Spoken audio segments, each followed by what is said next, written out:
queda usted con la sala para que inicie su clase. Bueno, Perfecto. Bueno, un saludo muy especial para todos. Hoy continuamos con este ciclo de capacitación en el marco del control fiscal ambiental. Ya habíamos visto en unas jornadas anteriores lo relacionado con el tránsito que hubo del Estado legislativo al Estado constitucional y posteriormente a el denominado hoy en día Estado ambiental de derecho. Hablamos de cómo está compuesta las fuentes del derecho ambiental en lo universal y especialmente en el derecho colombiano, y hablamos de algunos instrumentos internacionales, de cómo han sido acometidos, digamos, dentro del sistema de fuentes del derecho ambiental en Colombia, con especialmente en aquellos instrumentos internacionales relacionados con el cambio climático. Vimos adicionalmente cuál ha sido la influencia del CIDH, es decir, del Sistema Interamericano de Derechos Humanos, a partir de las decisiones que emiten sus principales órganos, que son la Corte Interamericana y la Comisión Interamericana, y cómo tanto la jurisprudencia como las opiniones consultivas de esas instancias internacionales han nutrido el sistema de fuentes del derecho ambiental en Colombia, junto a todo un copioso y profuso desarrollo advenido con la jurisprudencia de los altos tribunales y especialmente de la Corte Constitucional. En la clase anterior, también sincrónica, hicimos alguna referencia ya no a las fuentes, sino cómo ellas se engranaban dentro del llamado orden jurídico ambiental en Colombia y cómo evidentemente aquello tiene algunas dificultades desde la perspectiva de la aplicación, porque cada vez que las normas encuentran contradicciones en las formas en que están jerarquizadas, cuando entran en conflicto entre sí, o cuando hay ausencia de los mismos y estamos en la presencia de las llamadas lagunas ambientales, digamos, a los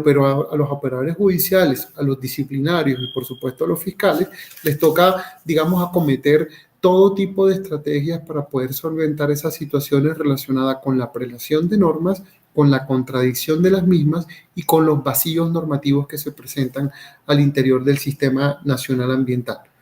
Delimitamos al mismo tiempo el concepto del conflicto ambiental, sus orígenes y las particularidades que eso significan en el derecho colombiano, más aún cuando este país, adicionalmente el segundo más megadiverso del mundo, ha tenido dificultades por ser también el segundo país con mayor conflictividad ambiental en el planeta entero.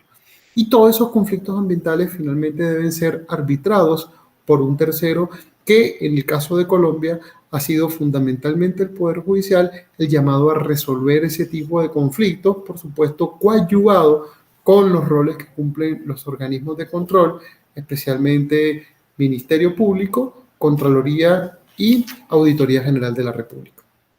Con ese marco de referencia, digamos, hoy íbamos a aterrizar a lo que atañe al concepto de constitución ecológica,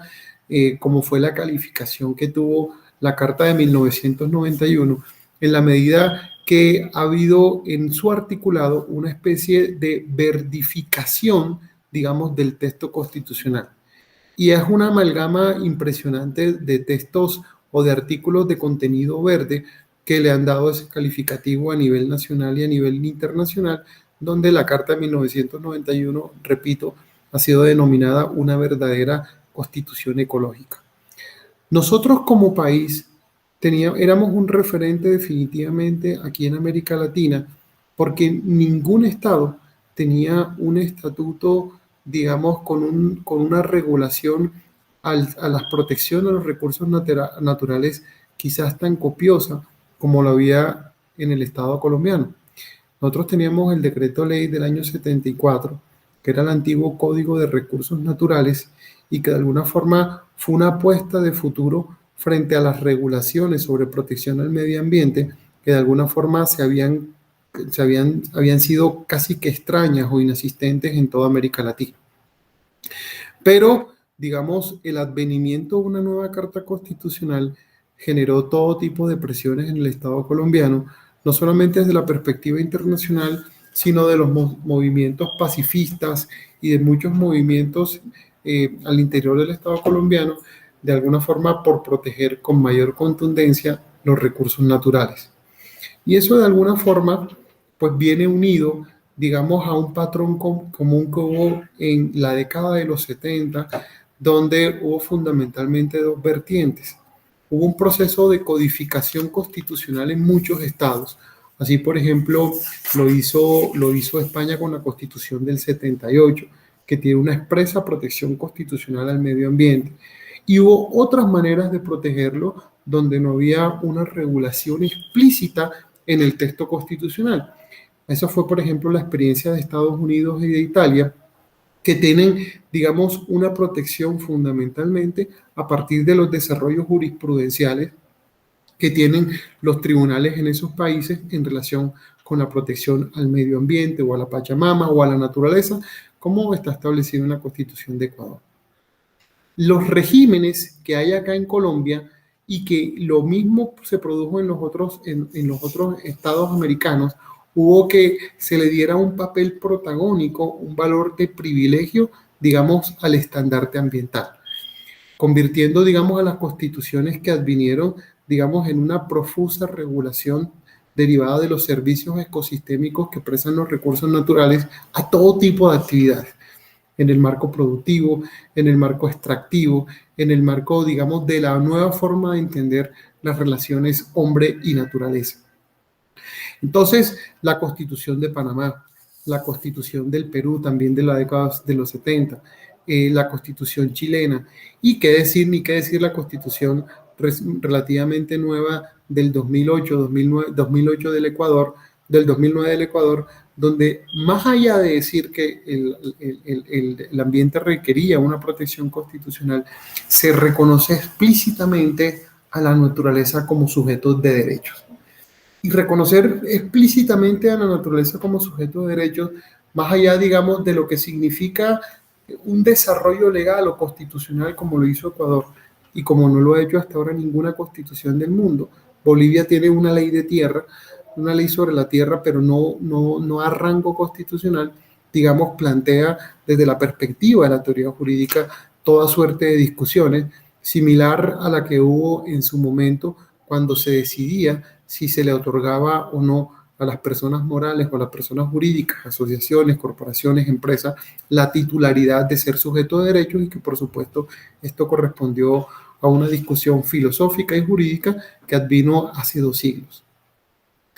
Entonces, eso ha sido toda una corriente, de alguna forma cuestionada en Europa, porque existen fundamentalmente, creo que hacía alguna alusión sobre ello en la clase anterior, de 3 referencias en el mundo. La protección del río Ganges en la India,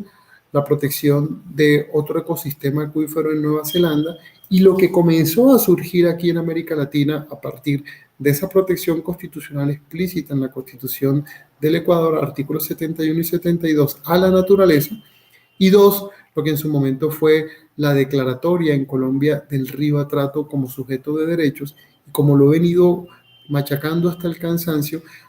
ha significado una especie de onda ecológica que ha venido contagiando a todas nuestras altas cortes, a tribunales y a jueces en diferentes partes del país. Entonces, digamos, con esa forma de que se protege constitucionalmente, ya sea el ambiente o ya sea porque se reconoce explícitamente a la naturaleza como sujeto de derecho, encontramos, repito, esas 2 maneras. De forma explícita, como lo hicieron algunas constituciones, empezando por la española y que impactó eso en América Latina, o a partir de los desarrollos constitucionales jurisprudenciales que vinieron, digamos, en los precedentes y en decisiones emitidas por jueces y tribunales en algunas zonas del país, en algunas zonas del mundo, como fue básicamente la experiencia tanto de Estados Unidos como de Italia y de Grecia. ¿Por qué traigo esto a colación? Para significar cuáles han sido las tendencias y cuál fue el modelo que adoptó el Estado colombiano con la Constitución del 91, que, repito, claramente se acopia más al primero en la medida que hay una regulación taxativa superlativa en diferentes formas en que se protege al ambiente, y que, como lo veremos en esta sesión, eso se bifurca o digamos, se mira desde 4 perspectivas. La protección al ambiente como derecho propiamente dicho, la protección al ambiente como deber constitucional, y al mismo tiempo la protección al ambiente como principio rector del Estado y como obligación estatal. Es decir, son 4 formas en que hay una regulación vasta en la Constitución del 91 en relación con esa materia. A modo de ejemplo, miren, por ejemplo, que el artículo 7 de la Constitución habla explícitamente de la protección a las plurietnias y a las pluriculturas. El artículo 8 hace especial referencia a las riquezas naturales de la nación. El 11 protege la vida directamente, pero también en conexidad cuando haya infracciones a los recursos naturales. El 49 la salud, 58 la propiedad, que como pasa y no ha ocurrido en ninguna constitución del planeta, recordemos que nosotros, el artículo 58 explícitamente señala que se garantiza la propiedad privada con arreglo a las leyes civiles. Y en la reforma constitucional que vino en el año 1936, modificatoria de la Constitución del 86, se le añade que la propiedad tiene una función social. Con eso básicamente lo que se quiso fue, digamos,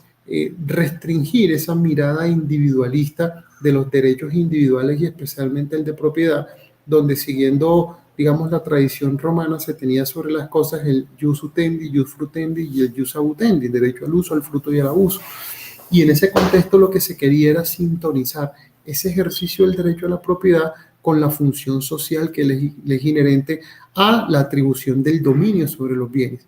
Pero adicional a ello, la Constitución del 91 va más allá y adicional a la función social de la propiedad le añade la llamada función ecológica, y digamos es una expresión justamente de esa Constitución verde que se incorporó en el texto constitucional de 1991. El 80 hace referencia a la planificación de los recursos naturales, el 72 al patrimonio natural como nacional, el 79 explícitamente reconoce el derecho al ambiente sano, el 215 dentro del marco de los estados de excepción que puede emitir el Estado colombiano con base en las facultades extraordinarias que se le otorgan al presidente de la República. A partir del 215 se habla de la posibilidad de declarar la emergencia económica y social. Digamos, el 317 y 331 hace referencia a las competencias territoriales y al uso del suelo,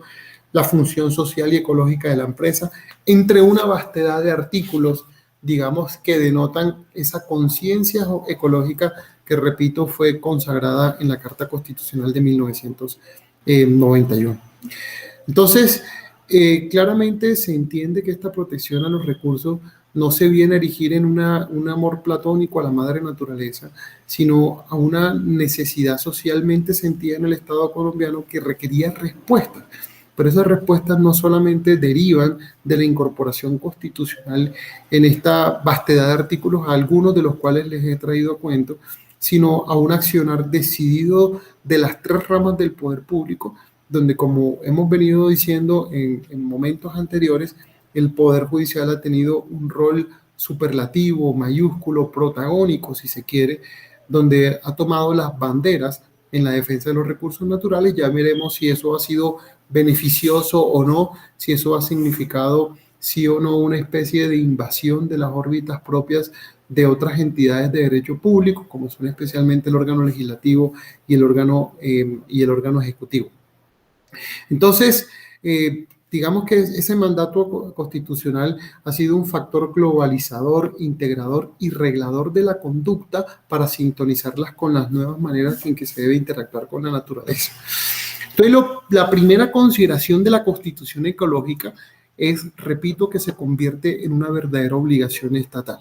Y esa obligación estatal redunda en que todo el andamiaje de la administración pública debe hacerse con actuaciones que sean social y ecológicamente sostenibles. Eso significa muchas cosas, pero palabras más, palabras menos, cada vez que se emite una ley, cada vez que se produce un acto administrativo, cada vez que se celebra un contrato estatal o en general las formas en que la administración pública se manifiesta, llámese actos, hechos, operaciones, contratos o actos administrativos, debe tener como norte, como faro teleológico, la protección de los recursos naturales. Digamos, eso es una determinación decidida del Estado a proteger los recursos en ese sentido, y así lo establece explícitamente el artículo 80 de la Constitución Política de 1991. Eso se termina erigiendo claramente en un principio rector, la obligación estatal, primero. Lo segundo es lo relacionado con un verdadero deber constitucional. Si nosotros revisamos el artículo 95 de la Carta Política de 1991, expresamente hay alusión a cuáles son los deberes de los ciudadanos colombianos. Ahí se establece, por ejemplo, respetar los derechos ajenos y no abusar de los propios. Se habla, por ejemplo, de propender por el logro y mantenimiento de la paz. Se habla, por ejemplo, también, para el caso que nos atañe, de la obligación que concierne a todos nacional colombiano de proteger los recursos naturales y las riquezas ambientales de la nación. Entonces, esa connotación de derecho-deber, como lo veremos más adelante, además de poner al ciudadano en la posibilidad de exigir como derecho subjetivo, digamos, una determinada conducta del Estado y las ramas del poder público hacia él, subsecuentemente trae consigo la obligación que se le traslada a él como ciudadano de cumplir con ese mandato de proteger en todas las actuaciones los recursos naturales. Y tan es así que hay una cantidad vasta, digamos, de infracciones que tienen sanción tanto disciplinaria como fiscal y como penal. Y qué decir, por ejemplo, de la recientemente ley específica que se ha sancionado justamente antes de ayer por el presidente de la República, alusiva a los delitos ambientales. Es una manifestación, por supuesto, digamos, de esa obligación que concierne a todos los ciudadanos de proteger indeclinablemente los recursos naturales de la nación. Lo tercero es que es un verdadero derecho, y un derecho en dos sentidos. En su dimensión objetiva, en la medida en que así está reconocido en la Constitución, en la ley, en el reglamento, y en general en todas las fuentes del derecho y de todas las fuentes del sistema jurídico colombiano, pero adicionalmente es un derecho subjetivo que le permite al ciudadano exigir el cumplimiento de ciertas conductas con cargo a las entidades estatales. Entonces, explícitamente fíjense cómo el artículo 79 constitucional está diciendo que todo ciudadano tiene derecho a gozar de un ambiente sano. Esto, si nosotros lo ponemos en la perspectiva de la evolución de los derechos humanos a los que hacíamos referencia en la sesión anterior, digamos, tiene muchas particularidades porque, como lo veremos luego, así como el ordenamiento jurídico ha provisto una serie de derechos que van desde los de primera hasta los de cuarta generación, y que, como decíamos, se diferencian por el momento histórico en que fueron reconocidos y por la forma en que impactan al individuo. Al mismo tiempo, el Estado ha creado una serie de acciones constitucionales y legales para que las personas puedan reclamar y puedan satisfacer esas garantías frente a la administración, pero especialmente frente a la jurisdicción. Entonces, con ese marco teleológico, repito, ya tenemos una tercera categoría en que está positivizado el ambiente en la Carta Ecológica de 1991, como obligación estatal, como deber ciudadano y como derecho. Y como derecho en sus dos dimensiones, subjetiva y objetiva. Objetiva en el supuesto de que viene siendo explícitamente reconocido en todas las fuentes, constitución, ley, acto administrativo y por supuesto un desarrollo jurisprudencial copioso, y como derecho subjetivo en la medida que se le otorga al ciudadano la posibilidad de exigirle a los tribunales la protección a los recursos naturales. Eso se inscribe entonces dentro de la evolución de los derechos humanos, donde históricamente el ambiente fue tratado como un derecho de segunda y especialmente de tercera generación. Es decir, no tenían la misma significación para el Estado que sí lo tienen los de primera y de los segundos. Pero derivados de la sentencia a las que hicimos alguna alusión, que fue la 506 de 1992, vimos cómo ha habido una apropiación del sistema de justicia para decir que en una infinidad de casos el derecho al ambiente sano tiene rango constitucional, y adicional a ese rango constitucional, derivado del principio de la conexidad, la acción de tutela se convierte en el canal judicial idóneo para solicitar la protección de los recursos naturales. Entonces, más allá de que el ambiente, repito, es un derecho, hay una cuarta condición y es la relacionada con que es un verdadero principio constitucional. Y sobre esto sí quiero llamar la atención porque de todas las formas en que está explícitamente reconocido el ambiente en la Carta Constitucional de 1991, el hecho de que esté elevado a principio tiene todas las repercusiones desde el punto de vista práctico del mundo. Ya, digamos, los constituyentes Horacio Serpa, Fernando Carrillo Flores, Eduardo Verano de la Rosa, que creo que fue el primer ministro de Ambiente que tuvimos después de venir la Constitución del 91, digamos, dieron cuenta de la necesidad de que el principio fuera un faro orientador en todo el andamiaje de la administración pública en relación con la protección al ambiente. Conozco tesis doctorales donde incluso se ha hablado de que el desarrollo sostenible se ha elevado a la categoría de principio general del derecho. ¿Y cuáles son las repercusiones que especialmente esto tiene desde el punto de vista práctico? Yo comenzaría por la siguiente. Todos los modelos occidentales, todos los sistemas jurídicos occidentales se montaron, digamos, se construyeron bajo el axioma de los que en su momento se denominó los postulados del buen ciudadano de la antigua Roma, que era lo que Ulpiano nos enseñaba como vivir honestamente, 1, 2, no hacerle daño a nadie, y 3, darle a cada cual lo suyo, que era finalmente la definición de justicia, de darle a cada cual lo que realmente le corresponde. Entonces, ese trípode fue, digamos, el bastión conforme al cual todos los sistemas jurídicos en el mundo se fueron construyendo. Y eso desde la perspectiva de la teoría general del derecho, ¿qué significa? Simple, que así como la norma obliga y la norma es una derivación de un principio, el principio tiene igual o mayor fuerza vinculante que la norma que inspira. Es como cuando nosotros hacemos la comparación entre el preámbulo de la Constitución y el resto de su articulado. Si los artículos son obligatorios y el preámbulo es una especie de faro que ilumina el articulado constitucional, con más veras ese preámbulo y en este caso los principios tienen toda la fuerza vinculante del mundo. Pero adicionalmente debemos recordar que a los principios se le atribuyen específicamente y a los principios relacionados con la protección de los recursos naturales también 3 funciones fundamentales: una función creativa, una función declarativa y una función interpretativa. La función creativa hace referencia a que toda actividad estatal, en el marco de su funcionamiento, tiene que tener como prisma rector el desarrollo sostenible como una necesidad socialmente sentida para producir cualquier tipo de decisión. Llámese acto administrativo, llámese la celebración de un contrato estatal, llámese la realización de una operación administrativa o llámese, por supuesto, la emisión de una ley o de cualquier fuente del derecho.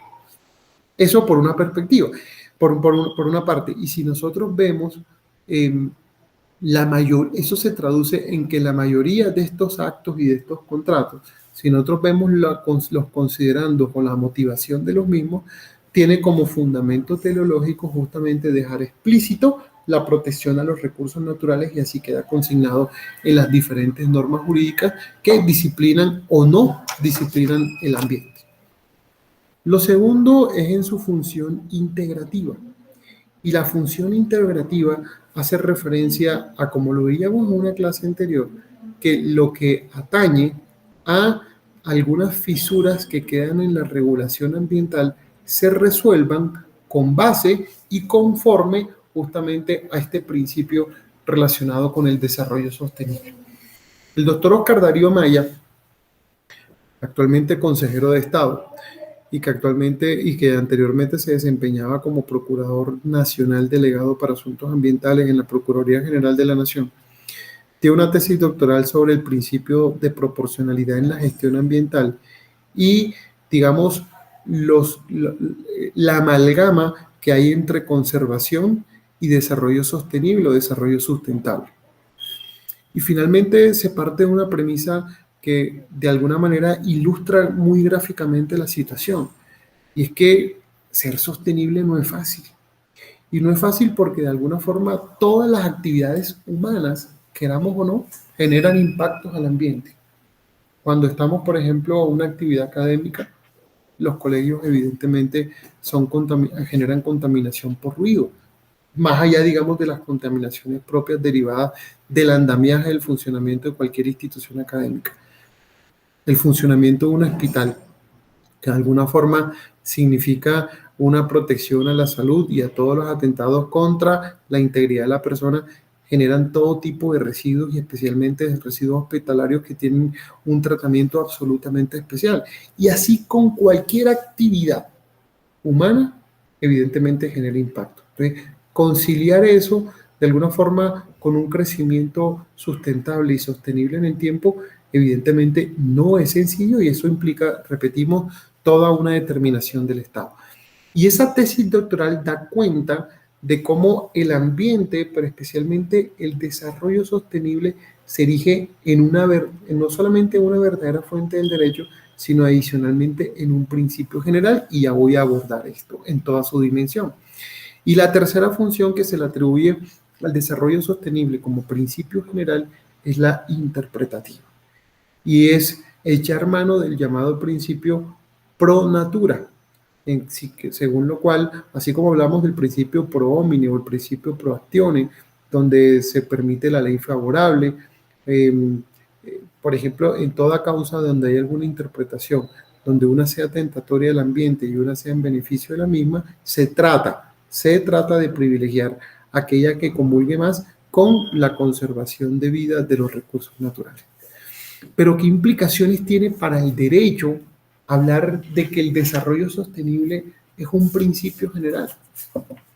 Todos, y lo digo por dos razones.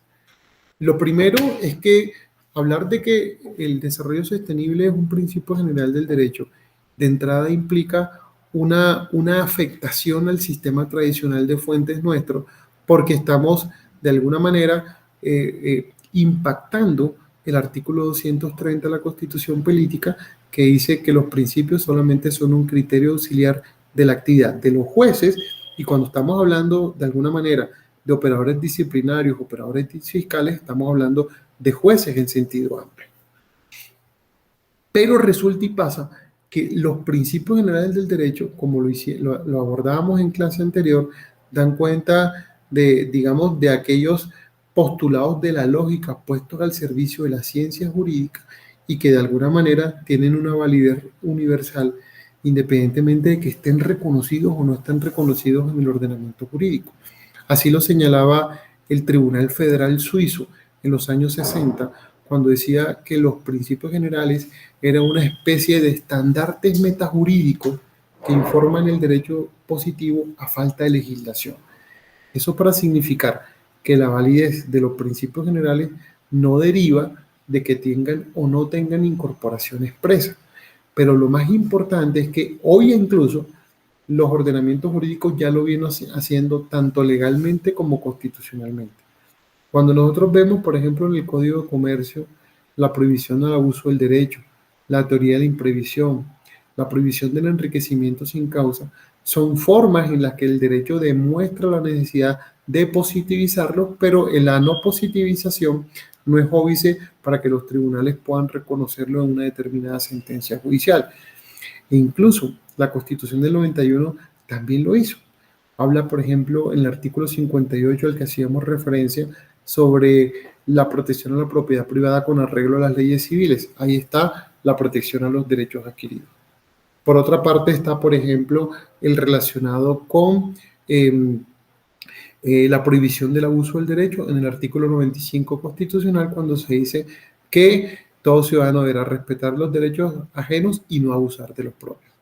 El artículo 83, como no lo ha hecho ninguna constitución en el mundo, habla de la protección a la buena fe. Y eso fue un artículo absolutamente exótico, porque casi que es una perogrullada, una redundancia dejar en una norma, y más en una de rango constitucional, que las relaciones jurídicas deben realizarse y de alguna forma someterse a los dictados de la bona fide. Entonces, fíjense que desde esta perspectiva estamos hablando de que el ambiente y especialmente el desarrollo sostenible es un nuevo principio general del derecho. ¿Y cuáles son esos principios generales del derecho? Hombre, pues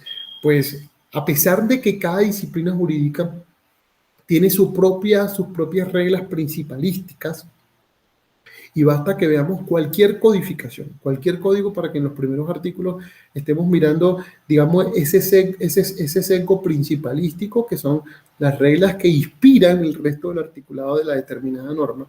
Los principios generales del derecho no responden a esa regla, entre otras cosas porque son postulados que aplican por igual a todas las disciplinas: la penal, la constitucional, la civil, la comercial, la administrativa y por supuesto la ambiental.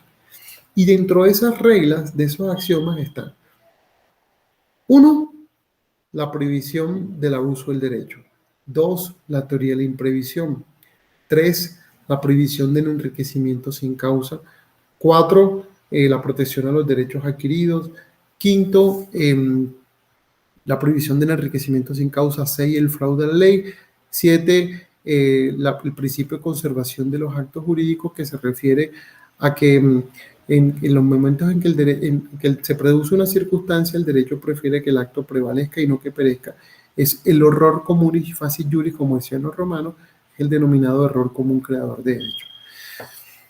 Retomemos esto en un espacio muy breve de tiempo. Pues la buena fe hace referencia, repito, a esa, digamos, a ese obrar conforme a los postulados de la justicia. Hay una buena fe activa y una buena fe pasiva. La activa es la que profesamos nosotros y la pasiva las que esperamos de los demás. La buena fe normalmente había tenido una connotación en los contornos del derecho privado. Por ejemplo, en materia de propiedad, donde hay una presunción en los asuntos relacionados con la posesión, o el 1603 del Código Civil colombiano, que habla que los contratos se presumen celebrados conforme a los dictados de la buena fe. Pero parece absolutamente extraño que en el marco del derecho público la buena fe tenga que positivizarse. De acuerdo con esto, casi que sobra que un servidor público, cuando toma posesión, deba jurar que va a cumplir con la Constitución y la ley. Desde esta perspectiva, el certificado de supervivencia para que nuestros pensionados puedan reclamar su mesada pensional debería estar sobrando. Desde esta perspectiva, digamos, la necesidad de que el notario, de alguna forma, dé fe pública de las rúbricas que nosotros les ponemos a los documentos que tenemos necesariamente que llevarlos ante esas instancias notariales y registrales, casi que estaría sobrando. Entonces, pero como lo decía Juan Carlos Guerra, que fue el constituyente que la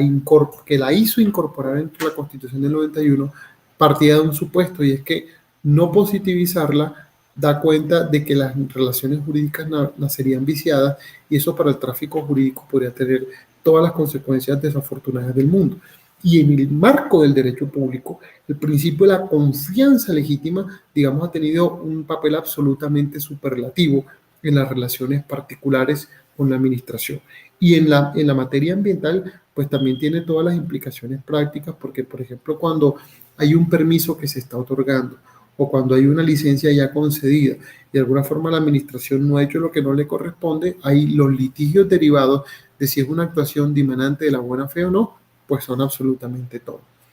Principio de la prohibición del enriquecimiento sin causa. Las reglas generales de la teoría general del derecho: un empobrecimiento, un enriquecimiento y la inexistencia de una causa jurídica que de alguna forma dé cuenta de ese vínculo. Entonces hay que echar mano de una acción procesal que pues sustantivamente se llama la acción in reverso, para pues reclamar a la jurisdicción de alguna forma pues lo hecho derivado de ese enriquecimiento. El ejemplo típico es el pago de lo no debido y, como ustedes saben, también la agencia oficiosa. Tercero, la improcedencia por aprovechamiento en dolo propio. Es aquella regla que nosotros venimos asociándolo a la prohibición de alegar la propia torpeza o alegar la propia culpa. Entonces, dijo la Corte Suprema en esa década de los 30 que los ciudadanos que acudieron a la judicatura, digamos, animados por su mala fe, eran indignos de ser escuchados por la justicia.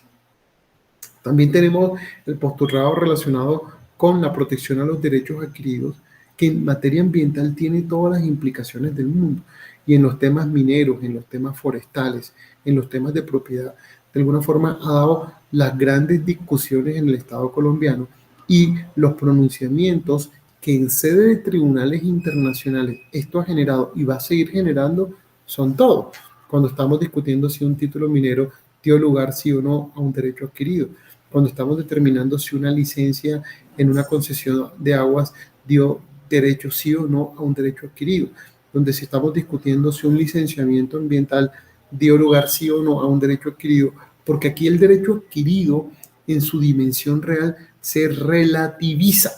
¿Y por qué se relativiza? Porque no podemos hablar de un derecho adquirido en cabeza de un particular cuando la misma Constitución de entrada establece que el interés general está por encima del particular. Y el tema ambiental, por supuesto, atañe a todo el público, es un tema de dominio público, de bien común y, por supuesto, digamos, las reglas alusivas al derecho de propiedad y especialmente a la configuración de un derecho adquirido entendido como una situación jurídica individual y concreta, obviamente debe sintonizarse con esa protección general que se le brinda al ambiente en el marco del artículo 79 de la Constitución Política, cuando lo estábamos tratando en su acepción de derecho. Otro principio general, pues el relacionado con el fraude a la ley. Nosotros tenemos una tradición con base en la cual partíamos del supuesto hecha la ley, hecha la trampa. Entonces, las situaciones concedidas al amparo de una legislación posteriormente no pueden ser desconocidas. El fraude a la ley no necesariamente configura un delito, es una figura fundamentalmente civil, pero que tiene implicaciones de todo tipo de estirpes en materia ambiental. Entonces, decir que el desarrollo sostenible viene a, digamos, a adicionar ese catálogo de principios generales del derecho, digamos, impone, digamos, particularidades desde todo el punto de vista práctico, sobre todo para los operadores judiciales, cuando están echando mano de esta nueva categoría que se integra a la principalística ambiental colombiana. Y por eso es una tesis, esa a la que estaba haciendo referencia del maestro Oscar Darío Amaya, que ha tenido todo el reconocimiento nacional y todo el reconocimiento internacional en la medida que está sosteniendo que una categoría propia del derecho ambiental viene a integrar esos principios generales del derecho que en nuestro sistema tienen casi una centuria exacta de existencia y que no había sido añadida por ninguna otra categoría con posibilidad de erigirse en un principio general del derecho. Entonces, fíjense que es una concepción absolutamente variopinta. El derecho al ambiente o el ambiente tiene una consagración en una multiplicidad de dimensiones: derecho, deber, obligación estatal y como un verdadero principio general del derecho. Entonces, visto esto, ¿cuál es lo que sigue? Digamos, lo importante no que sepamos cuál es la consagración constitucional que tiene el derecho al ambiente. Lo más importante quizás es cómo esta categoría puede ser enjuiciable o reclamable desde el punto de vista práctico ante las instancias de los organismos de control, o cuál es el rol que cumplen los organismos de control, pero eso lo veremos en las sesiones que siguen, y cuál es el rol que debe jugar el órgano jurisdiccional en la disputa de los conflictos ecológicos que se presenten en un país, repito, que además de ser megadiverso, es el segundo con mayor conflictividad ambiental en el planeta.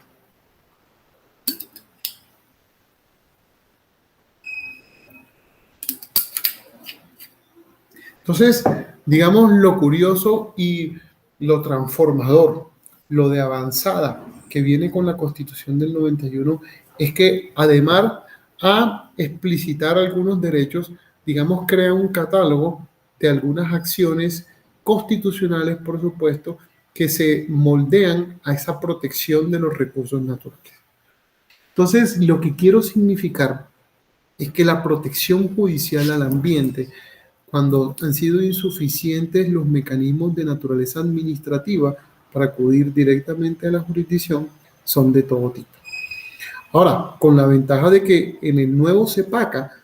la ley 1437 del 2011 y la modificación que sufrió con la ley 2080 de enero de este 2021, recuerdan que tenemos un sistema que es el denominado la extensión de la jurisprudencia del Consejo de Estado a las autoridades administrativas. Entonces, eso significa, desde la perspectiva ambiental, que cuando el Consejo de Estado, en un caso contencioso, haya dictado una sentencia de unificación y nosotros tenemos un permiso por una situación por unos vertimientos ante una autoridad ambiental, por ejemplo, a una corporación autónoma ambiental, podemos acudir directamente a la corporación solicitándole la aplicación de un precedente que viene de la jurisdicción para no tener que iniciar un nuevo proceso con alguna de estas herramientas de naturaleza procesal constitucional que vamos a mirar seguidamente. Entonces, en esa perspectiva viene justamente esa riqueza que trae la Carta Constitucional, que no solamente se queda corta de ser ecológica, sino que le provee subsecuentemente al ciudadano la opción de echar mano de algunos mecanismos para judicializar el problema cuando definitivamente las instancias gubernamentales y especialmente de naturaleza administrativa han sido insuficientes. Entonces tenemos digamos, en primer orden como referente, debemos recordar que existe la Ley 99 del 93 y en el año 2015 se hizo un esfuerzo de codificación para emitir un decreto reglamentario único del sector ambiente, justamente por los problemas derivados de esa dispersión normativa que había, como lo señalábamos en una sesión anterior, y que para evitar esos conflictos permanentes entre las normas de contenido ambiental, el digamos, me acuerdo que en la presidencia de Juan Manuel Santos, cuando estaba en su momento el fiscal general y adicionalmente ministro de ministros, eh, Humberto Martínez Neira sacó una serie de decretos en todo tipo de sectores, salud, infraestructura y ambiente no fue lo propio en el año 2015 para aglomerar, sistematizar y facilitar la aplicación de toda una normativa que de alguna forma quedó o intentó quedar ahí compendiada.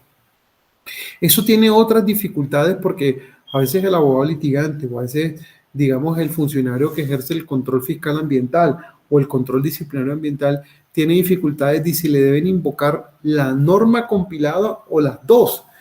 Pero bueno, ya eso es un tema, digamos, más de técnica jurídica y eso dependerá de cómo se acometa la causa o como quien defiende la causa la proponga ante la jurisdicción o ante el operador disciplinario o el operador fiscal. Pero más allá de eso, la ley 99 del 93 que reorganiza el SINA, que es el Sistema Nacional Ambiental, casi que clasifica con un suficiente nivel de detalle cuáles son las autoridades que vienen a integrar ese sistema. Hay inicialmente el Ministerio de Ambiente y Desarrollo Sostenible como organismo rector, pero adicionalmente hay unos organismos adscritos y vinculados a esa cartera ministerial. Está la Autoridad Nacional de Licencias Ambientales, por ejemplo, la ANLA, que anteriormente era una dirección que simplemente se integraba a las varias que tenía el Ministerio de Ambiente, pero se lo quise independizar para que fuera una entidad moderna, rápida, célere y que facilitara a los particulares desde la perspectiva del desarrollo las posibilidades de licenciamiento y que eso no quedase dentro de una dependencia adscrita al Ministerio de Ambiente, sino que tuviera vida propia. Está Parques Nacionales Naturales, que en el caso de Colombia en los últimos 10 años nosotros crecimos al menos un 300%. Y eso en los marcadores, en los indicativos en el mundo, digamos, nos ha posicionado como uno de los países de América Latina con mayor número de hectáreas de áreas protegidas y eso es fundamental porque finalmente se anidan en centros de impulsión para la conservación, para la restauración, que van a mantenerse, digamos, resguardados de la actividad humana que puede generar algún tipo de impactos pues negativos tanto a los recursos como a los ecosistemas que están ahí concentrados. Está adicionalmente las corporaciones autónomas regionales, que es la presencia del sector ambiente en región y que no responden, repito, a una división político-administrativo, sino que su jurisdicción a veces corresponde a la de varios departamentos. Pero lo más curioso es que hay otras autoridades que sin tener explícitamente, únicamente, competencias ambientales se integran a ese sistema nacional ambiental, que fundamentalmente son los entes territoriales, municipios y departamentos. ¿Por qué esto es importante? Porque con base en estas herramientas legales constitucionales de corte procesal con las que contamos, los destinatarios tanto de algunas de estas acciones como de eventuales órdenes dimanantes de la jurisdicción van a ser explícitamente estas autoridades que integran el SINA. Sin que eso no quiera decir que haya otras autoridades que pueden ser vinculadas. Y desde la perspectiva del control que ejerce el Ministerio Público en cabeza de la Procuraduría General la Contraloría y la Fiscalía, ¿qué implicaciones tiene esto? Primero, que muchas veces se ha discutido si ellos integran o no el SIN. Hay unas publicaciones que ha hecho el Departamento de Derecho Ambiental del Externado de Colombia, en cabeza de los profesores eh, Adolfo Ibáñez y María Constanza, no recuerdo el nombre de ella, donde se discute si los organismos de control hacen parte o no del SINA, porque no tendría sentido que unas autoridades básicamente del Ejecutivo puedan de alguna forma estar acompañados con organismos de control cuando son los vigilantes de su gestión. Entonces, esa doble condición de juez y parte, digamos que hay un sector doctrinario que lo resiste y casi que lo rechaza en Colombia. Pero más allá de eso, lo curioso es que muchas ordenaciones en materia ambiental, como lo veremos en las clases que siguen, dan cuenta de que la Corte Constitucional, la Corte Suprema de Justicia, el Consejo de Estado, normalmente, además de proferir la orden contra algunas de estas entidades del SINA, pide que Contraloría y pide que Fiscalía o pide especialmente que Procuraduría o Auditoría de alguna forma sean unos veedores del cumplimiento de esa sentencia. Y claro, eso es una misión constitucional, por ejemplo, de la Procuraduría General de la Nación, de la cual le corresponde hacer cumplir las leyes, la Constitución, los actos administrativos y especialmente las sentencias judiciales. Entonces, digamos, las autoridades judiciales lo que han evidenciado es que a veces la orden por sí sola no basta y se necesita como un garante en el cumplimiento de la orden que habitualmente terminan siendo estos organismos de control. Por eso yo prefiero separarlos de su posibilidad de que integren el SIN. Esto tiene, digamos, otras implicaciones, otros impactos, porque de alguna forma podría estar en discusión la legitimidad de la orden judicial. Y la sentencia judicial, digamos, recordemos que es una fuente del derecho, su principal característica es la obligatoriedad, la vinculatoriedad. Y si para que la sentencia se cumpla necesitamos el acompañamiento de un garante, de un veedor, evidentemente estamos en presencia de una eventual crisis del sistema de justicia y de la eficacia que tiene no solamente la orden, sino la acción que precedió la orden. Como en este caso lo dice el Plan Decenal de Justicia, donde se da cuenta de las deficiencias que están teniendo las acciones de tutela, las acciones de cumplimiento, las acciones populares y de grupo. Recordemos una cosa, y es que desde la perspectiva del acceso a la justicia, en este caso a la jurisdicción de las causas ecológicas, el derecho a gozar de un ambiente sano no se agota con la consagración. Decíamos que también existe un derecho subjetivo de poder reclamarle eso a las autoridades, pero tampoco se agota ya. El derecho de acceso a la jurisdicción implica no solamente la consagración constitucional del ambiente, la posibilidad de acudir a los tribunales, sino que la sentencia se cumpla. Pero hay una situación que no podemos desconocer, y es que los fallos judiciales deben ser física, presupuestal y materialmente cumplibles. Acuérdense del adagio de imposible nemo temetor, nadie está obligado a lo imposible.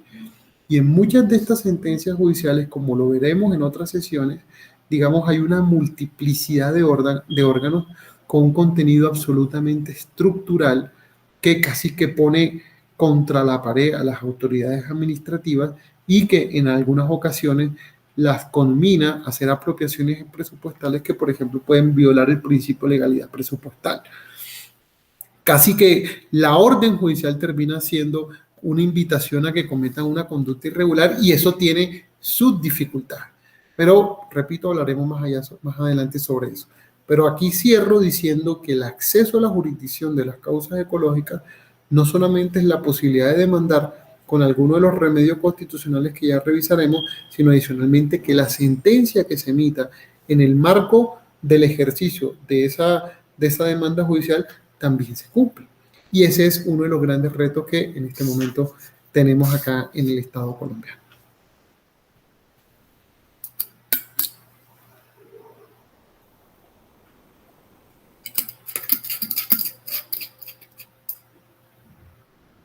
Pues bien, entonces el primero de esos mecanismos, creo yo que como no podría ser de otra manera,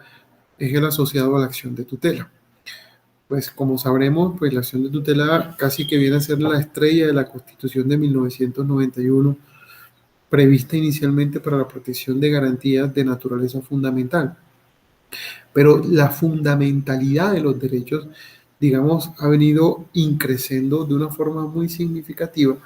Y el primer referente era la sentencia a la que hacíamos referencia en una sesión anterior, que es la T506 del 92, con una ponencia de Ciro Garita Barón. Y es el primer referente con base en el cual se amplía el espectro de garantías que son susceptibles de amparo vía judicial y especialmente acción de tutela, porque se considera que no solamente son fundamentales aquellos que están explícitamente reconocidos por la Carta, sino que hay otros criterios para determinar cuándo estamos en presencia de derechos que sean susceptibles de amparo, ruta acción de tutela. Por ejemplo, y también lo veíamos, conexidad, 1, la individualización del perjuicio, 2, la protección de algunas garantías vía bloque de constitucionalidad, que es la referencia que hace, que está integrada en el artículo 93 sobre la vinculación de los tratados internacionales sobre derechos humanos en el orden interno, y 4, el derecho natural, porque el artículo 94, en ese acto de humildad que yo les decía que tiene el constituyente, reconoce la posibilidad de que derechos que siendo inherentes a la persona humana, aunque no estén explícitamente protegidos, van a ser amparables por los caminos procesales con los que se cuenta en el Estado colombiano.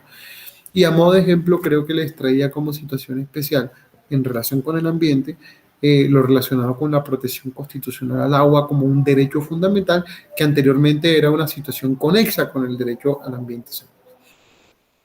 Entonces la acción de tutela, pues evidentemente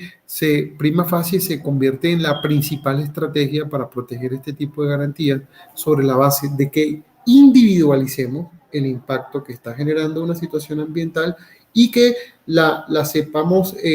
concatenar con la afectación que está sufriendo un grupo determinado de individuos, a veces indeterminado, pero que por lo menos podamos singularizar o individualizar ese daño que se le está planteando. Creo que en alguna sesión anterior les traía a cuento una sentencia del año 96 del Tribunal Superior de Santa Marta en relación con unos buques que habían llegado de Croacia y estaban generando afectaciones ambientales porque traían residuos hospitalarios, y en ese entonces ni siquiera existían las acciones populares y de grupo que fueron disciplinadas por la ley 472 del 98, como ya lo veremos.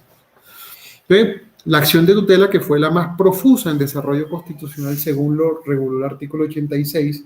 adicionalmente hubo que emitir un decreto estatutario que fue el 2591 del 91, posteriormente el 306 del 92 y recientemente este año que se han creado unas nuevas reglas de reparto en acción de tutela. Bajo el halo de ese remedio constitucional procesal, claramente podemos hacer gala de la protección a los recursos naturales y con una ventaja, y es que las acciones de tutela terminan por razón, digamos, de las competencias con las que cuenta la Corte Constitucional en el escrutinio de la Corte en la medida que ellos tienen la posibilidad de todas las decisiones judiciales que se emiten en el país de hacer de alguna forma la selección de alguno de esos casos. Diferente a lo que ocurre con los otros remedios que vamos a ver ahora, que el órgano límite o el órgano de cierre no va a ser la Corte Constitucional, sino la Corte Suprema de Justicia o el Consejo de Estado. Entonces, digamos, la potencialidad que tiene la acción de tutela en puridad de término es que cualquier fallo de tutela que sea emitido en el país va a tener y en materia ambiental, por supuesto, va a tener la posibilidad de que termine en la Corte Constitucional, que pues en este momento, como se sabe, implica el advenimiento de ese tipo de tribunales implica una desarticulación a la división tripartita del poder, en la medida que los jueces constitucionales con sus fallos crean derecho que obligan incluso al legislador y que la ponen en relación con las otras cortes en una especie de casi que prevalencia objetiva frente a ellas y frente a las otras ramas del poder público. Entonces, la única manera en que, repito, una decisión termine en el posible escrutinio de la Corte es cuando se encamine por la vía de la acción de tutela. El segundo mecanismo, pues, es el relacionado con las acciones populares y las acciones de grupo. Como yo les decía, digamos, los derechos en la Constitución del 91 vienen reconocidos por generaciones y dependiendo de la categoría del derecho, concomitantemente es el mecanismo procesal con el que contamos para poder perseguir su protección judicial ante los tribunales. Y esto me llama a hacer una primera reflexión, y es que desde la perspectiva de la legitimación, entendida como la personalidad jurídica que quieren las personas para ir ante los tribunales y ante los jueces, en las causas ambientales pasa algo que no pasa en ningún otro tipo de conflicto, y es que el concepto de legitimación se morigera, se ablanda, se aligera. ¿Por qué? Porque como los impactos se producen sobre un grupo de individuos que a veces no son ni determinados ni determinables, los impactos son significativos. Es más, a veces los impactos no son entre personas solamente de un país, sino como los problemas ambientales no conocen fronteras, pueden estar impactando a personas que hacen parte de varios países. Y esto tiene repercusiones procesales de todo punto de vista, porque hace que la competencia no se afinque en un juez nacional, sino que puede que tribunales internacionales sean los llamados a resolver ese tipo de conflictos. Pero más allá de eso, que eso implica otro tipo de discusión, lo que quiero significar, adicionalmente refrendar para los propósitos de este curso, es que la legitimación procesal en los procesos judiciales donde se discuten problemas ambientales son absolutamente laxos. A modo de ejemplo, Seaflower, por ejemplo, es una reserva de biosfera que está en la zona de San Andrés, que tiene que ver con el fallo de La Haya. Pero los impactos que sufren los pescadores ahí no solamente son en relación con Colombia, sino también de Nicaragua. Entonces, como es un conflicto ambiental, ¿quién es el juez competente para determinar ese tipo de controversia? Esa es una de las primeras discusiones. La Amazonía, donde está el pulmón del mundo, donde compartimos frontera no solamente con Brasil, sino en total con 6 estados, digamos, el llamado es a que se creen estrategias conjuntas de gestión ambiental para proteger ese tipo de ecosistemas transfronterizos. A propósito de los organismos de control que tienen que ver con el contenido de este curso, a instancia de la Procuraduría General de la Nación el año pasado, se hizo un esfuerzo para controlar a los organismos de control regionales, digamos, en una lucha contra la deforestación, ley que también se sancionó antes de ayer por el presidente de la República.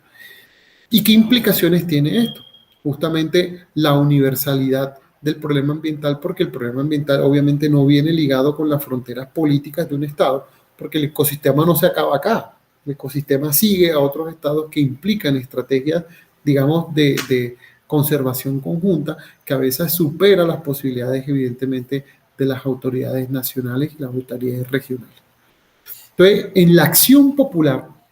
creería yo que es donde se ve en toda su grandeza, en toda su dimensión, digamos, el cómo plantear la defensa del ambiente como el derecho que es. Un derecho de contenido subjetivo, pero que hace parte desde la perspectiva de la generación de los derechos de aquellos denominados de tercera generación. Y como en principio no es la tutela, salvo que haya un impacto que se singularice en una persona o en un grupo de personas donde, por ejemplo, se le afecta la vida por conexidad, ahí sí sería la acción de tutela. Pero en línea, al principio, estaría por los cauces, por los carriles de la acción popular o la acción de grupo, que dependiendo si estamos en presencia de una autoridad pública o una autoridad privada, competente será el juez contencioso administrativo o el juez civil que hace parte de la jurisdicción ordinaria. La ley 472 del 98 fue la que, digamos, es la que disciplina en Colombia los carriles por los cuales se conducen los procesos en las acciones populares y de grupo. ¿Qué dificultad tuvo esto? Que es una ley que se produjo 8 años después de advenir la Constitución de 1991. Y eso significó que hubo un vacío de 8 años donde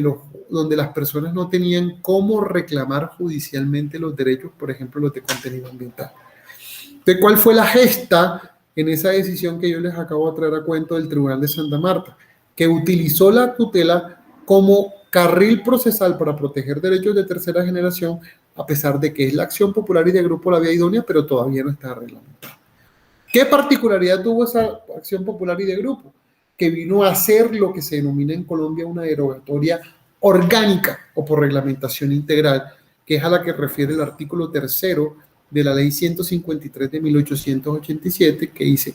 declárese insubsistente una disposición legal por disposición expresa del legislador, por incompatibilidad con una norma anterior o por una contrariedad con otras normas anteriores que regulaban aisladamente la materia. ¿Y por qué les traigo a cuento esto? Porque normalmente conocemos las formas de derogación del artículo 71 y 72 del Código Civil: expresa, tácita, total, parcial. Pero ahí está quinta, que es la que traía esa antiquísima ley vigente todavía. Y es lo que ocurre cuando tenemos una regulación absolutamente atomizada a modo de islas. Por ejemplo, el Código Civil disciplinaba el ambiente de una forma, el Código de Minas de otra forma, habían otro tipo de regulaciones para proteger derechos ambientales, otros derechos asociados a la protección del patrimonio público, en regímenes distintos. Entonces, lo que hace la ley cuando produce la derogatoria orgánica es que todas aquellas regulaciones insulares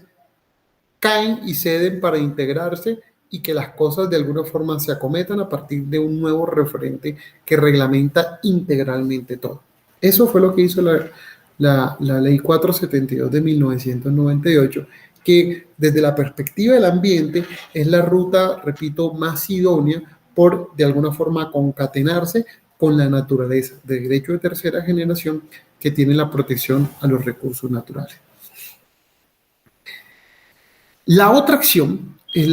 por ejemplo, ahora, una salvedad, y es recordar que en la acción popular y de grupo hay una diferencia a pesar de que están gobernadas por la misma normativa. Y es que en el grupo, en la acción de grupo, lo que se hace es reclamar una indemnización de perjuicio, pero en el marco de una acción constitucional para no acudir a los contornos de una reparación directa. Yo no sé si ustedes recuerdan que en el año 2018 hubo un derrame muy importante de crudo en Lizama, Santander,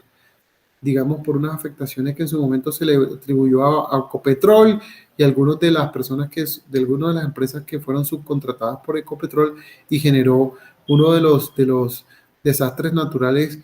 más importantes que ha tenido la historia entera de Colombia, y por la afectación, digamos, al ecosistema, a la flora y a la fauna que ahí había. Ahí la Procuraduría General de la Nación en su momento presentó una acción de grupo y desafortunadamente fue inadmitida porque no se probó la legitimación. Pero pues a mi modo de ver, lo digo con todo el respeto por los jueces que en su momento conocieron de esa causa, lo cierto es que el Ministerio Público no debe acreditar legitimación, porque el Ministerio Público es primero el representante de los intereses de la sociedad. Entonces, al ser el representante constitucional de los intereses de la sociedad, no implícitamente, explícitamente hay un reconocimiento constitucional directo para que pueda abanderar las causas de los afectados cuando hay algún tipo de afectación o de lesión a sus derechos de todas las generaciones posibles. Entonces, que les pidan eso en particular, comprensible, pero que se lo pidan al representante natural de los intereses de los derechos de la sociedad, eso pues como que no tenía mucho sentido, pero finalmente es lo que les traigo a cuento la experiencia para decir cómo se desestimó en su momento esa acción de grupo que formuló en el año 2018 la Procuraduría General de la Nación a través de la Procuraduría Delegada para Asuntos Ambientales. Digamos que el tercer cauce, el tercer camino procesal sería la acción de cumplimiento, que es el que está disciplinado en la ley 306 del 97. Y en esa ley 306 del 97, fíjense que, digamos, lo que se quiere con esa acción de cumplimiento está justamente en el artículo 87 superior. ¿Qué dice el artículo 87 superior? Sí, que todo ciudadano podrá acudir ante la jurisdicción para pedir el cumplimiento de una ley o de un acto administrativo. Entonces, todas las leyes o todos los actos administrativos de naturaleza ambiental, evidentemente, pueden ejercitarse por este cauce procesal que nos trae la ley 393 del 97. Así como decíamos con la acción popular y de grupo, también tiene una dificultad. ¿Cuál es la dificultad? Que pues era una ley, perdón, ¿cuál es la dificultad del artículo 87 que lo disciplinaba? que no había ningún tipo de procedimiento para que los ciudadanos acudieran ante los jueces de la República a pedir el cumplimiento de una ley y un acto administrativo. Y como lo señalábamos cuando estábamos hablando del ordenamiento jurídico ambiental y sus fisuras o sus lagunas, ¿quién era el juez competente? ¿Cuál es el periodo probatorio? ¿Hay primera y hay segunda instancia? ¿Hay medida cautelar sí o no en ese proceso? En fin, toda esa suerte, digamos, de situaciones que no estaban provistas de una definitiva regulación y que por consiguiente nos hacían poner un ejemplo o nos ilustraban un ejemplo típico de lagunas ambientales en el sistema constitucional colombiano. Pero bueno, vino la ley 393 del 97 y es el camino con el cual ustedes, por ejemplo, como beneficiarios de una concesión de agua, de un permiso por forestal, de un licenciamiento cualquiera, ante el incumplimiento de la autoridad, evidentemente podemos acudir a la jurisdicción para solicitar que si no se satisfizo en su momento, se haga a través de la detonación del andamiaje estatal.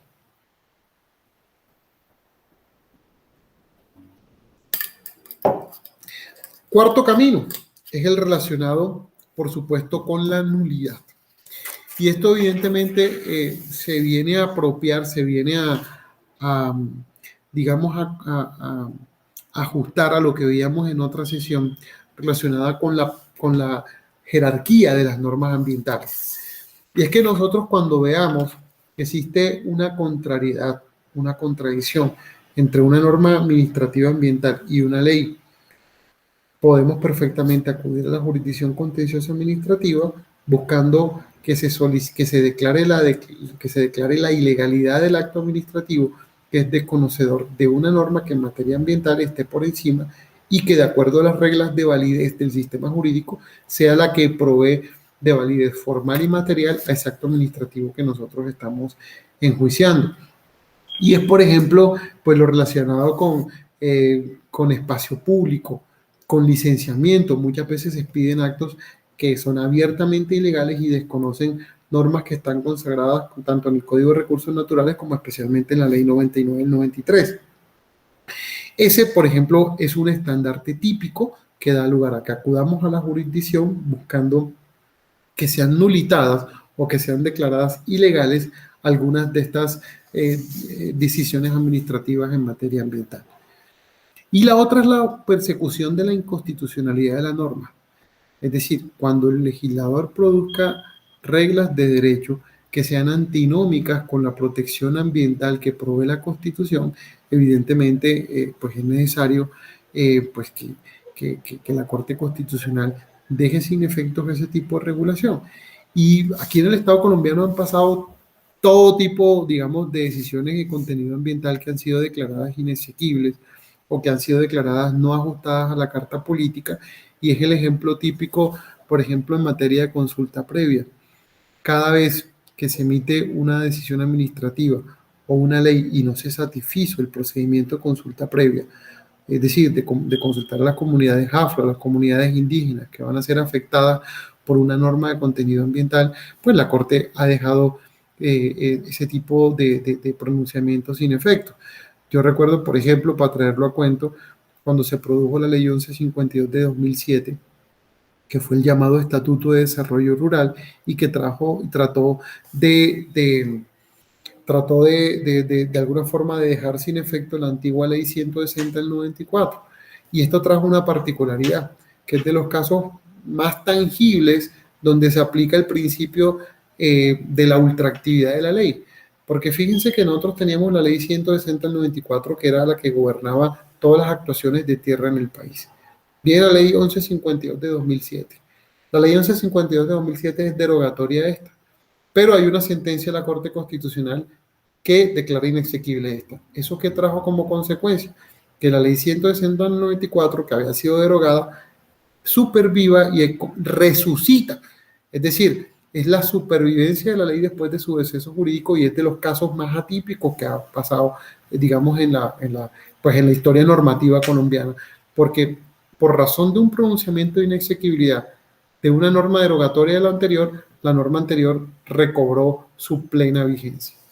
¿Pero por qué les traigo cuento esto? Porque esa ley, justamente la 1152 de 2007, no disciplinó no tuvo en cuenta el procedimiento de consulta previa de toda la raigambre ambiental y por consiguiente fue declarada inexequible por la Corte Constitucional. De hecho, desde la perspectiva de la política legislativa, las discusiones que en este momento más se dan en el Congreso de la República, cuando hay normas de este tipo de contenidos, es justamente que el Congreso trata de blindar el proyecto verificando si se colmó o no se colmó la consulta previa. Pero las dificultades de la consulta previa es que muchas veces esas comunidades se levantan de la mesa. Es que esas comunidades, digamos, atropellan a quienes están intentando colmar el proceso que de alguna forma se administra desde la Dirección de Consulta Previa que hace parte del Ministerio del Interior. Entonces, llevar a feliz término ese procedimiento es una labor absolutamente titánica para el Estado colombiano. Y si no se satisface, si no se colma en su integridad, lo más posible es que el Congreso, digamos, se abstenga digamos, de avanzar en un proyecto de contenido ambiental y lo más seguro, o así, digamos, lo han enseñado las máximas de la experiencia, es que normalmente se caiga en la Corte Constitucional. Eso entonces en cuanto a la inconstitucionalidad de la norma, pero muchas veces vemos incluso que a partir de la posibilidad que tiene la Corte Constitucional de emitirse sentencias con modulación, no deja sin efecto las legislaciones ambientales, sino lo que hace es hacer exhortos legislativos al Congreso de la República cuando encuentra que hay una omisión legislativa y complementa el contenido de esas normas que han sido demandadas para que solamente bajo el halo de esa interpretación, de esa adición o de esa sustitución, se reputen y se entiendan sintonizadas con la Constitución política. Eso, si nosotros lo juntamos a la posibilidad de las consultas, si nosotros lo juntamos a la posibilidad de las audiencias ambientales, evidentemente esto lo podemos enmarcar dentro de un sistema de participación política en donde se le está dando una actividad, un marco de acceso importante a las comunidades para que actúen activamente en las decisiones más importantes que se deben adoptar en la materia. Entonces, estas acciones procesales constitucionales vienen a ser en el fondo una especie, digamos, de materialización ¿de qué? Digamos, del derecho de acceso a la justicia de conformidad con las previsiones del artículo 40 de la Constitución y de acuerdo con los desarrollos constitucionales que tuvo cada una de estas acciones. A modo de reflexión final, en este capítulo, digamos, de hoy, hemos visto cómo se sintoniza o cómo se inscribe el catálogo constitucional de la Carta del 91 dentro del ordenamiento jurídico colombiano y dentro del sistema de fuentes del derecho que vimos en una sesión anterior. Pero adicionalmente vimos que esa Constitución no trata como un catálogo de buenas intenciones el factor ambiental. El valor ambiental viene siendo, digamos, el faro teleológico del andamiaje del Estado y cómo se inscribe el desarrollo sostenible como un principio general del derecho. Vimos el ambiente como derecho, como deber, como obligación estatal y como principio rector. Y las implicaciones que cada una de esas categorías tenía en el tratamiento que se le debía dispensar al ambiente sano. Pero adicionalmente vimos cómo esas categorías y cómo aquella especialmente relacionada con la del derecho al ambiente sano a que hace referencia el artículo 79, digamos, no es solamente una consagración, sino que viene de alguna forma respaldado por una serie de acciones que complementan los mecanismos de participación ciudadana y que le posibilitan al ciudadano el acudimiento a la jurisdicción como manifestación del derecho al acceso a la administración de justicia, donde no solamente está la posibilidad de las audiencias ambientales, el derecho a la consulta previa, sino la posibilidad de buscar por estos mecanismos procesales la protección efectiva, eficiente y eficaz de esa garantía. Y dentro de esas herramientas vimos cuáles: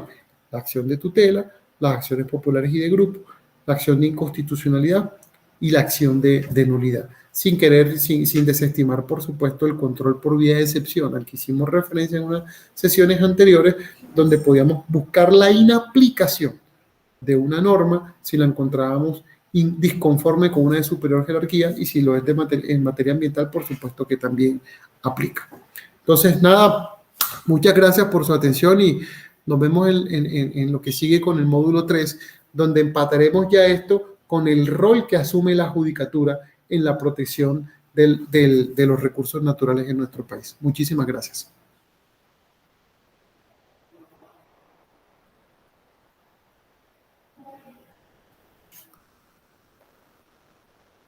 ¿Listo, Eduardo?